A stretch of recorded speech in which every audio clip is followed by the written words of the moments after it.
In many ways, this 10,000 square mile peninsula is the decisive piece of territory in the Ukraine war. It's also, in the eyes of many military experts, where it could be won or lost.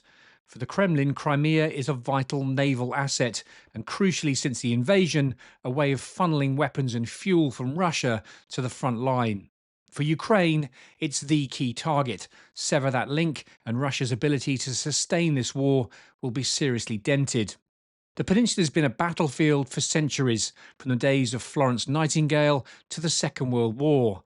And it was the fear of losing it that prompted Vladimir Putin to send in his so-called Little Green Men to seize it in February 2014. Russian troops, without any insignia on their uniforms, took it without any real Ukrainian resistance.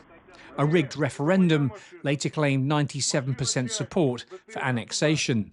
And since then, 1 million Russians have migrated in, replacing the pro-Ukrainian population.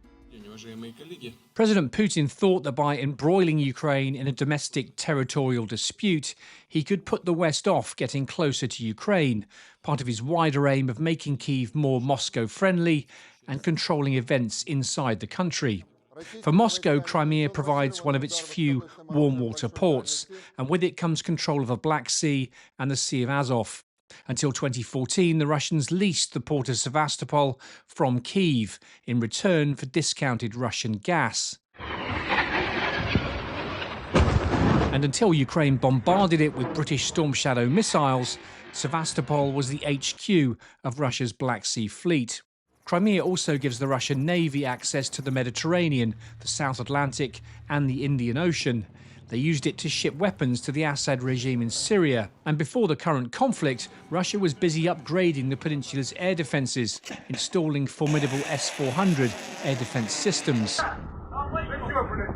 Ukraine's believed to have destroyed or damaged half of Russia's Black Sea Fleet, including a submarine and its flagship, the Moskva, using drones and anti-ship missiles.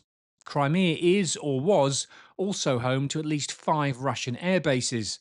Moscow had squadrons of Su-24 bombers and Su-30 fighters there, as well as transport planes and attack helicopters. Ukraine has repeatedly hit these bases with long-range drones, rockets and US ATACMS missiles. The Russians reinforced the bases with hardened shelters, but reports suggest only 3 of the 5 are now operational, although it's not clear which. The other key asset here for Russia is the Kerch Bridge.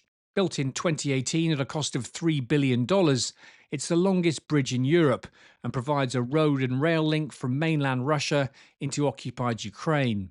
The Ukrainians have attacked it several times. In October 2022, a truck bomb exploded beside a train loaded with fuel, collapsing part of the bridge into the sea.